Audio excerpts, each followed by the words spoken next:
प्रिय भक्तों, आप सभी को मोहिनी एकादशी की हार्दिक शुभकामनाएं। वैशाख मास की यह पावन एकादशी अपने साथ एक अद्भुत दिव्यता और आस्था का प्रकाश लेकर आती है। इसे मोहिनी एकादशी कहा जाता है, वह एकादशी जो मन के अंधकार को दूर करके आत्मा को पवित्र कर देती है। आज का यह दिन सिर्फ एक व्रत नहीं, बल्कि भगवान विष्णु की कृपा पाने का एक दुर्लभ अवसर है। एक ऐसा अवसर जो आपके जीवन के हर दुख, हर बाधा और हर पाप को मिटाने की शक्ति रखता है। तो आइए आज हम सभी मिलकर इस पावन दिन पर मोहिनी एकादशी की दिव्य व्रत कथा का श्रवण करते हैं। कहा जाता है कि इस कथा को सिर्फ सुनने मात्र से ही मनुष्य को जन्मों जन्मों के पापों से मुक्ति मिलती है।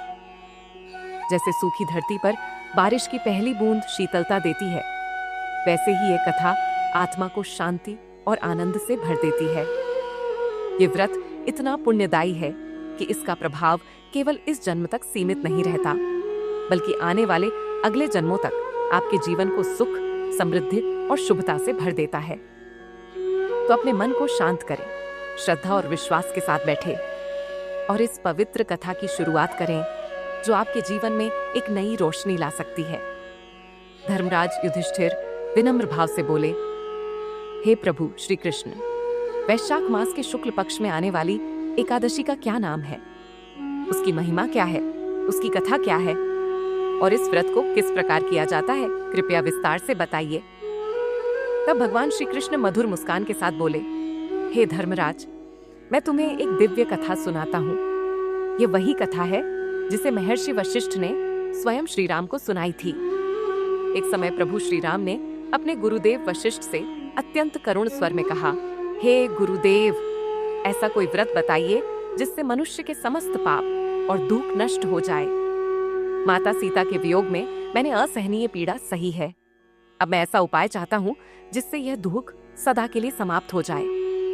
महर्षि वशिष्ठ ने प्रेम और करुणा से भरे स्वर में कहा, हे राम, आपने अत्यंत उत्तम प्रश्न किया है। आपकी भावना निर्मल है और लोक कल्याण के लिए यह प्रश्न अत्यंत शुभ है। वैशाख मास में आने वाली शुक्ल पक्ष की एकादशी को मोहिनी एकादशी कहा जाता है। ये व्रत ऐसा है जो मनुष्य को मोहमाया के जाल से मुक्त कर देता है, उसके सारे पाप और दुख समाप्त कर देता है। अब मैं इसकी पावन कथा सुनाता हूँ, ध्यानपूर्वक सुनिए। सरस्वती नदी के पवित्र तट पर भद्रावती नाम की एक समृद्ध नगरी थी। वहां द्युतिमान नाम के चंद्रवंशी राजा राज्य करते थे। उसी नगरी में धनपाल नाम का एक अत्यंत धर्मात्मा और विष्णु भक्त वैश्य रहता था। धनपाल केवल धनवान ही नहीं, बल्कि दयालु और पुण्यात्मा भी था। उसने नगर में अनेक भोजनालय बनवाए, यात्रियों के लिए प्याऊ, कुएं और सरोवर खुदवाए, धर्मशालाएं बनवाईं। यहाँ तक कि सड़कों के किनारे आम, जामुन और नीम के वृक्ष लगवाकर लोगों के जीवन में सुख और छाया भर दी। उसके 5 पुत्र थे, सुमना, सद्बुद्धि, मेधावी, सुकृति और धृष्टबुद्धि। इनमें से धृष्टबुद्धि अपने नाम के अनुरूप ही था। वह पाप और अधर्म के मार्ग पर चल पड़ा। उसे न अपने पिता का आदर था, न पितरों का सम्मान। वह बुरे लोगों की संगति में पड़ गया। जुआ खेलना, पराई स्त्रियों के साथ दुराचार, मद्य और मांस का सेवन, यही उसका जीवन बन गया। धीरे धीरे उसने अपने पिता की सारी संपत्ति बर्बाद कर दी।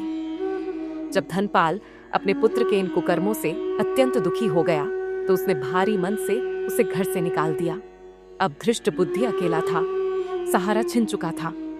अपने गहने कपड़े बेचकर उसने कुछ दिन जीवन बिताया, लेकिन जब सब समाप्त हो गया तो उसके साथी भी उसे छोड़कर चले गए। अब वह भूख और प्यास से तड़पने लगा। जीवन की कठोर सच्चाई ने उसे तोड़ दिया। अंततः उसने चोरी का रास्ता अपनाया। पहली बार पकड़ा गया तो पहचान के कारण छोड़ दिया गया, लेकिन दूसरी बार भाग्य ने साथ नहीं दिया। राजा के आदेश से उसे कारागार में डाल दिया गया, जहां उसे कठोर कष्ट झेलने पड़े। कुछ समय बाद राजा ने उसे चेतावनी देकर राज्य से बाहर निकाल दिया। अब वह जंगलों में भटकने लगा। भूख से व्याकुल होकर वह पशु पक्षियों को मारकर खाने लगा। धीरे धीरे वह एक निर्दयी बहेलिया बन गया। एक दिन भूख प्यास से व्याकुल, थका हुआ, जीवन से हारा हुआ, वह जंगल में भटकते भटकते कौंडिन्य ऋषि के आश्रम में पहुंच गया। वह वैशाख मास का पावन समय था। ऋषि गंगा स्नान करके लौट रहे थे।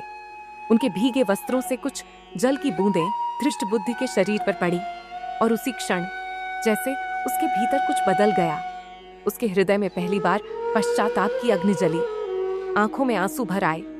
वह कांपते हुए हाथ जोड़कर बोला, हे मुनिवर, मैंने जीवन भर पाप ही पाप किए हैं।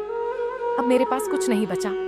कृपा करके कोई ऐसा सरल उपाय बताइए जिससे मैं इन पापों से मुक्त हो सकूं। मेरे पास धन भी नहीं है। उसकी दीनता और पश्चाताप देखकर कौंडिन्य मुनि का हृदय करुणा से भर उठा।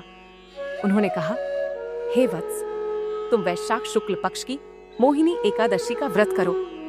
ये व्रत इतना प्रभावशाली है कि इससे तुम्हारे सभी पाप नष्ट हो जाएंगे। मुनि के वचन सुनते ही उसके जीवन में जैसे आशा की किरण जाग उठी।